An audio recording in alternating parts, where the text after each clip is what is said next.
Howl's Moving Castle. Book by Diana Wynne Jones. Chapter 5, which is far too full of washing.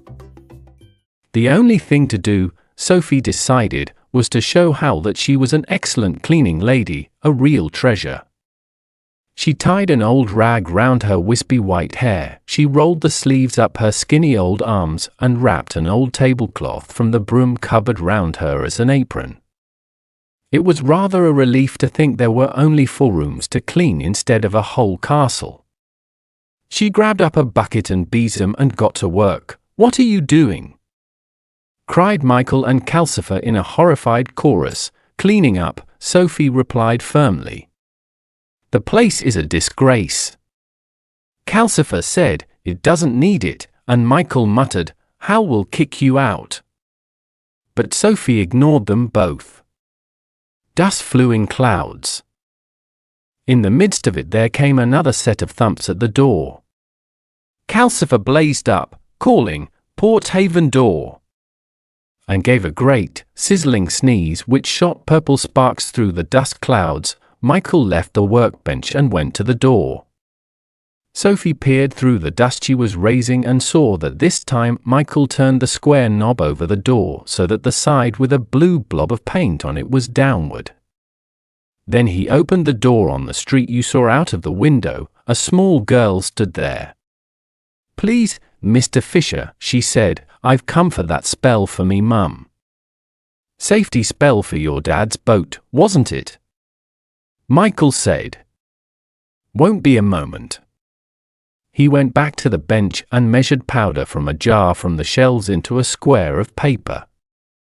While he was doing it, the little girl peered in at Sophie as curiously as Sophie peered out at her. Michael twisted the paper round the powder and came back saying, "Tell her to sprinkle it right along the boat, it'll last out and back, even if there's a storm." The girl took the paper and passed over a coin. "Has the sorcerer got a witch working for him too?" she asked. "No," said Michael. "Meaning me?" Sophie called. "Oh, yes, my child. I'm the best and cleanest witch in Ingery." Michael shut the door, looking exasperated. "That will be all round Port Haven now. Howl may not like that." He turned the knob green down again. Sophie cackled to herself a little, quite unrepentant. Probably she had let the besom she was using put ideas into her head. But it might persuade Howl to let her stay if everyone thought she was working for him. It was odd.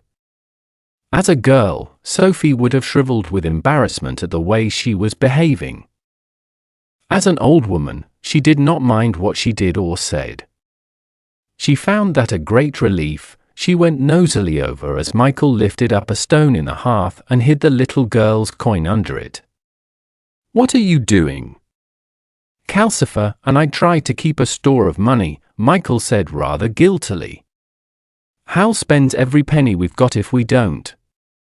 "Feckless spendthrift!" Calcifer crackled. "He'll spend a king's money faster than I burn a log. No sense." Sophie sprinkled water from the sink to lay the dust, which made Calcifer shrink back against the chimney. Then she swept the floor all over again. She swept her way toward the door in order to have a look at the square knob above it. The fourth side, which she had not seen used yet, had a blob of black paint on it. Wondering where that led to, Sophie began briskly sweeping the cobwebs off the beams. Michael moaned and Calcifer sneezed again. Howl came out of the bathroom just then in a waft of steamy perfume. He looked marvelously spruce. Even the silver inlets and embroidery on his suit seemed to have become brighter. He took one look and backed into the bathroom again with a blue and silver sleeve protecting his head. "Stop it, woman," he said. "Leave those poor spiders alone. These cobwebs are a disgrace," Sophie declared, fetching them down in bundles. "Then get them down and leave the spiders," said Howl. Probably, he had a wicked affinity with spiders, Sophie thought. They'll only make more webs, she said. And kill flies, which is very useful, said Howl. Keep that broom still while I cross my own room, please. Sophie leaned on the broom and watched Howl cross the room and pick up his guitar. As he put his hand on the door latch, she said, if the red blob leads to Kingsbury and the blue blob goes to Porthaven, where does the black blob take you? What a nosy old woman you are, said Howl. That leads to my private bolt hole and you are not being told where it is. He opened the door onto the wide, moving moorland and the hills. When will you be back, Howl? Michael asked a little despairingly. Howl pretended not to hear. He said to Sophie, you're not to kill a single spider while I'm away. And the door slammed behind him. Michael looked meaningly at Calcifer and sighed. Calcifer crackled with malicious laughter. Since nobody explained where Howl had gone, Sophie concluded he was off to hunt young girls again, and got down to work with more righteous vigor than ever. She did not dare harm any spiders after what Howl had said. So she banged at the beams with the broom, screaming, "Out, spiders! Out of my way!" Spiders scrambled for their lives every which way, and webs fell in swathes. Then of course, she had to sweep the floor yet again. After that, she got down on her knees and scrubbed it. I wish you'd stop, Michael said, sitting on the stairs out of her way. Calcifer, cowering at the back of the grate, muttered, I wish I'd never made that bargain with you now. Sophie scrubbed on vigorously. You'll be much happier when it's all nice and clean, she said. But I'm miserable now, Michael protested. Howl did not come back again until late that night. By that time Sophie had swept and scrubbed herself into a state when she could hardly move. She was sitting hunched up in the chair, aching all over. Michael took hold of Howl by a trailing sleeve, and towed him over to the bathroom, where Sophie could hear him pouring out complaints in a passionate mutter. Phrases like terrible old biddy and won't listen to a word were quite easy to hear, even though Calcifer was roaring, Howl, stop her. She's killing us both. But all Howl said, when Michael let go of him, was, did you kill any spiders? Of course not, Sophie snapped. Her aches made her irritable. They look at me and run for their lives. What are they? All the girls whose hearts you ate? Howl laughed. No, just simple spiders, he said, and went dreamily away upstairs. Michael sighed. He went into the broom cupboard and hunted until he found an old folding bed, a straw mattress, and some rugs, which he put into the arched space under the stairs. You'd better sleep here tonight, he told Sophie. Does that mean Howl's going to let me stay? Sophie asked. I don't know, Michael said irritably. Howl never commits himself to anything. I was here 6 months, before he seemed to notice I was living here and made me his apprentice. I just thought a bed would be better than the chair. Then thank you very much, Sophie said gratefully. The bed was indeed more comfortable than a chair, and when Calcifer complained he was hungry in the night, it was an easy matter for Sophie to creak her way out and give him another log. In the days that followed, Sophie cleaned her way remorselessly through the castle. She really enjoyed herself. Telling herself she was looking for clues, she washed the window, she cleaned out the oozing sink, and she made Michael clear everything off the workbench and the shelves so that she could scrub them. She had everything out of the cupboards, and down from the beams and cleaned those too. The human skull, she fancied, began to look as long-suffering as Michael. It had been moved so often. Then she tacked an old sheet to the beams nearest the fireplace, and forced Calcifer to bend his head down while she swept the chimney. Calcifer hated that. He crackled with mean laughter when Sophie discovered that soot had got all over the room and she had to clean it all again. That was Sophie's trouble. She was remorseless, but she lacked method. But there was this method to her remorselessness. She calculated that she could not clean this thoroughly without sooner or later coming across Howl's hidden hoard of girls' souls, or chewed hearts, or else something that explained Calcifer's contract. Up the chimney, guarded by Calcifer, had struck her as a good hiding place. But there was nothing there but quantities of soot, which Sophie stored in bags in the yard. The yard was high on her list of hiding places. Every time Howl came in, Michael and Calcifer complained loudly about Sophie. But Howl did not seem to attend. Nor did he seem to notice the cleanliness. And nor did he notice that the food closet became very well stocked with cakes and jam and the occasional lettuce. For, as Michael had prophesied, word had gone round Port Haven. People came to the door to look at Sophie. They called her Mrs. Witch in Port Haven, and Madam Sorceress in Kingsbury. Word had gone round the capital too. Though the people who came to the Kingsbury door were better dressed than those in Port Haven, no one in either place liked to call on someone so powerful without an excuse. So Sophie was always having to pause in her work to nod and smile and take in a gift, or to get Michael to put up a quick spell for someone. Some of the gifts were nice things, pictures, strings of shells, and useful aprons. Sophie used the aprons daily and hung the shells and pictures round her cubby-hole under the stairs, which soon began to look very homelike indeed. Sophie knew she would miss this when Howl turned her out. She became more and more afraid that he would. She knew he could not go on ignoring her forever. She cleaned the bathroom next. That took her days, because Howl spent so long in it every day before he went out. As soon as he went, leaving it full of steam and scented spells, Sophie moved in. Now we'll see about that contract. She muttered at the bath, but her main target was of course the shelf of packets, jars, and tubes. She took every one of them down, on the pretext of scrubbing the shelf, and spent most of a day carefully going through them to see if the ones labeled skin, eyes, and hair were in fact pieces of girl. As far as she could tell, they were all just creams and powders and paint.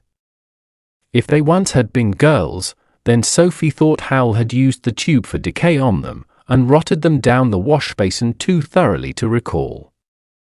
But she hoped they were only cosmetics in the packets. She put the things back on the shelf and scrubbed.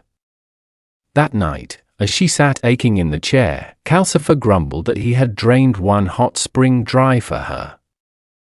"Where are the hot springs?" Sophie asked. She was curious about everything these days. "Under the Port Haven marshes mostly," Calcifer said. "But if you go on like this, I'll have to fetch hot water from the waste. When are you going to stop cleaning and find out how to break my contract?" "In good time," said Sophie. "How can I get the turns out of Howl if he's never in? Is he always away this much?" "Only when he's after a lady," Calcifer said. When the bathroom was clean and gleaming, Sophie scrubbed the stairs and the landing upstairs. Then she moved on into Michael's small front room. Michael, who by this time seemed to be accepting Sophie gloomily as a sort of natural disaster, gave a yell of dismay and pounded upstairs to rescue his most treasured possessions. They were in an old box under his worm-eaten little bed. As he hurried the box protectively away, Sophie glimpsed a blue ribbon and a spun sugar rose in it, on top of what seemed to be letters. "So Michael has a sweetheart." she said to herself as she flung the window open. It opened into the street in Port Haven too, and heaved his bedding across the sill to air. Considering how nosy she had lately become, Sophie was rather surprised at herself for not asking Michael who his girl was and how he kept her safe from Howl. She swept such quantities of dust and rubbish from Michael's room that she nearly swamped Calcifer trying to burn it all. "You'll be the death of me. You're as heartless as Howl." Calcifer choked, only his green hair and a blue piece of his long forehead showed. Michael put his precious box in the drawer of the workbench and locked the drawer. "I wish Howl would listen to us," he said. "Why is this girl taking him so long?" The next day Sophie tried to start on the backyard. But it was raining in Port Haven that day, driving against the window and pattering in the chimney, making Calcifer hiss with annoyance. The yard was part of the Port Haven house too, so it was pouring out there when Sophie opened the door. She put her apron over her head and rummaged a little, and before she got too wet, she found a bucket of whitewash and a large paintbrush.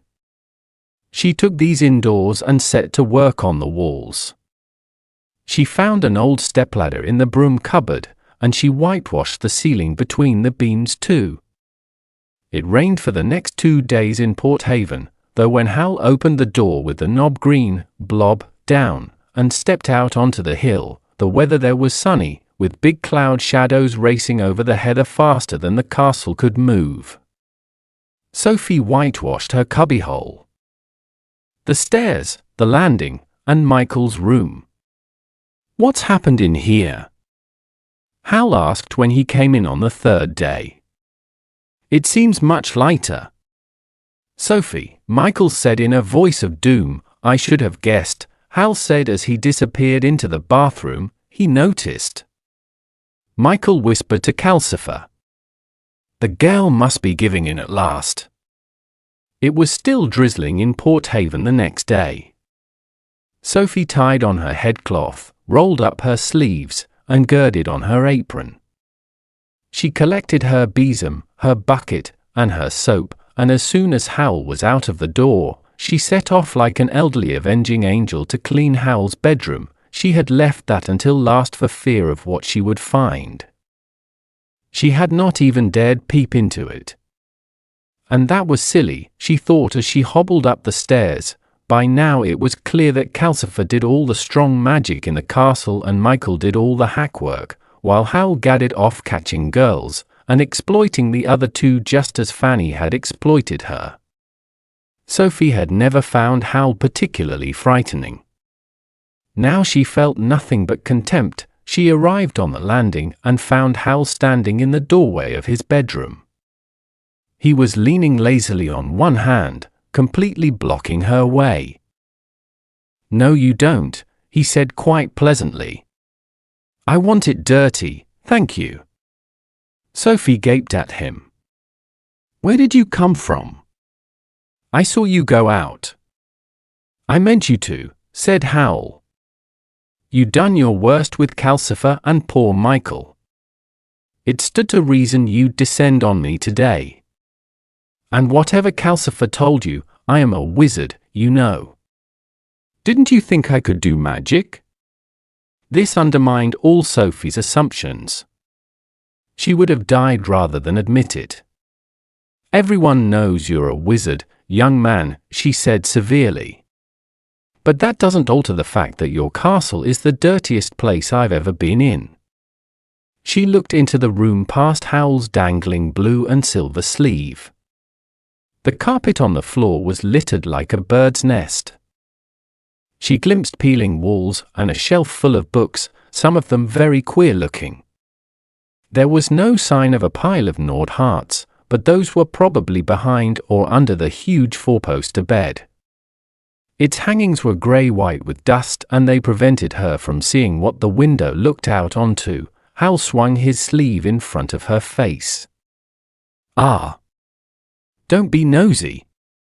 "I'm not being nosy," Sophie protested. "That room." "Yes, "You are nosy," said Howl. "You're a dreadfully nosy, horribly bossy, appallingly clean old woman. Control yourself. You're victimizing us all." "But it's a pigsty," said Sophie. "I can't help what I am." "Yes, you can," said Howl. "And I like my room the way it is. You must admit I have a right to live in a pigsty if I want. Now go downstairs and think of something else to do. Please. I hate quarreling with people." There was nothing Sophie could do but hobble away with her bucket clanking by her side. She was a little shaken and very surprised that Howl had not thrown her out of the castle on the spot. But since he had not, she thought of the next thing that needed doing at once. She opened the door beside the stairs, found the drizzle had almost stopped, and sallied out into the yard, where she began vigorously sorting through piles of dripping rubbish. There was a metallic clash, and Howl appeared again, stumbling slightly, in the middle of the large sheet of rusty iron Sophie had been going to move next. "Not here either," he said. "You are a terror, aren't you? Leave this yard alone. I know just where everything is in it. And I won't be able to find the things I need for my transport spells if you tidy them up." So there was probably a bundle of souls or a box of chewed heart somewhere out here, Sophie thought.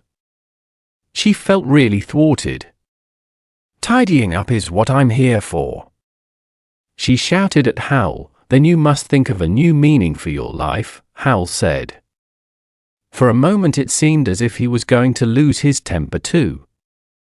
His strange, pale eyes all but glared at Sophie.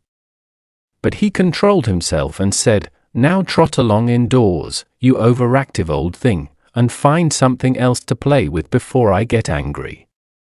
"I hate getting angry." Sophie folded her skinny arms. She did not like being glared at by eyes like glass marbles. "Of course you hate getting angry," she retorted. "You don't like anything unpleasant, do you? You're a slither-outer, that's what you are. You slither away from anything you don't like." Hal gave a forced sort of smile. "Well now," he said. "Now we both know each other's faults. Now go back into the house. Go on. Back." He advanced on Sophie, waving her toward the door. The sleeve on his waving arm caught the edge of the rusty metal, jerked, and tore. "Damnation!" said Howl, holding up the trailing blue and silver ends. "Look what you've made me do." "I can mend it," Sophie said. Hal gave her another glassy look. "There you go again," he said. "How you must love servitude." He took his torn sleeve gently between the fingers of his right hand and pulled it through them. As the blue and silver fabric left his fingers, there was no tear in it at all. "There," he said. "Understand?" Sophie hobbled back indoors, rather chastened. Wizards clearly had no need to work in the ordinary way. Hal had shown her he really was a wizard to be reckoned with. "Why didn't he turn me out?" she said, half to herself and half to Michael. "It beats me," said Michael. "But I think he goes by Calcifer. Most people who come in here either don't notice Calcifer, or they're scared stiff of him."